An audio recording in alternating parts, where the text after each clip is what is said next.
Well, I'm hoping that he doesn't have it just sitting in a bank account. Maybe he meant liquid. Maybe he meant that he could sell off the stock or have quick access to cash, which different investments are considered more liquid than others, right? I would hope, and if not, call me.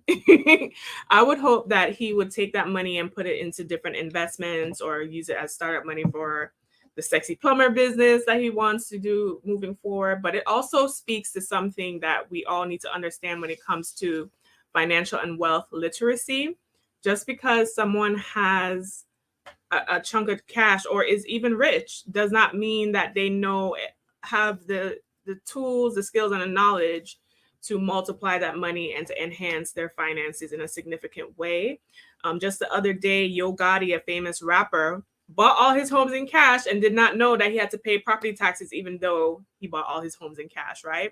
So financial literacy, while it's always targeted or marketed to low income people, it's really across the spectrum. So it wouldn't surprise me if he did have 100,000 in cash and it was just sitting there, because that's something that people do often, which is not a good idea, especially in this recession and inflationary market. You really want to put your money into investments that are at least competing or beating inflation.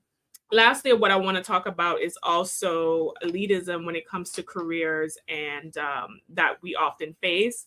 Sometimes, there's discrimination with certain blue collar type of work like being plumbers. But like I said, certain trades like plumbing actually make more than people who are sitting behind a desk all day and have the potential. I know plumbers who own their own companies make millions of dollars because they have people working under them. So I think we need to also expand our mind financially and what these other, because you could turn down a brother because you think, oh, he's a plumber, or he does construction or whatever. But if he's building the home and he's the developer, girl, he can build you a house. So I think we need to look into different opportunities and really understand what these different careers actually mean financially.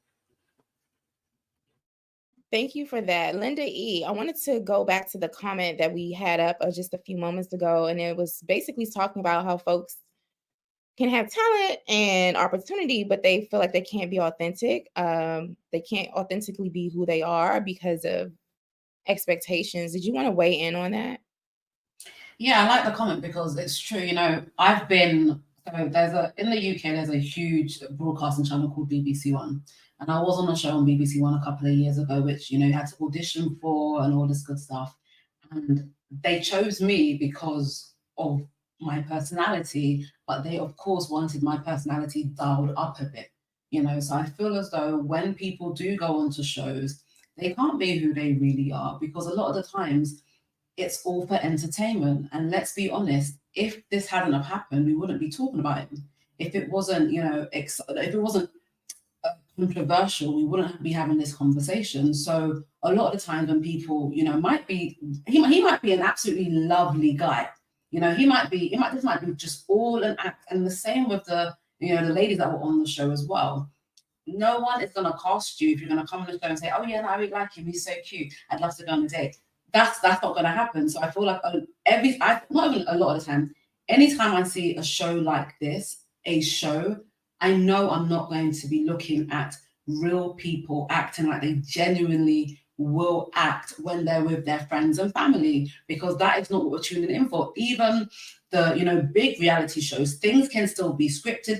Your personality, everything is dialed up a notch. So nothing we're seeing is really true. And I think it's really important for viewers to be able to put a wall between what they are seeing and how much of this is true. So I think it kind of skews the idea of love and relationships when you see these people are supposed to be everyday people that are not even actually authentically being themselves. So I just think there's just a lot when it comes to dating shows and reality TV. I just don't think it's actually that healthy.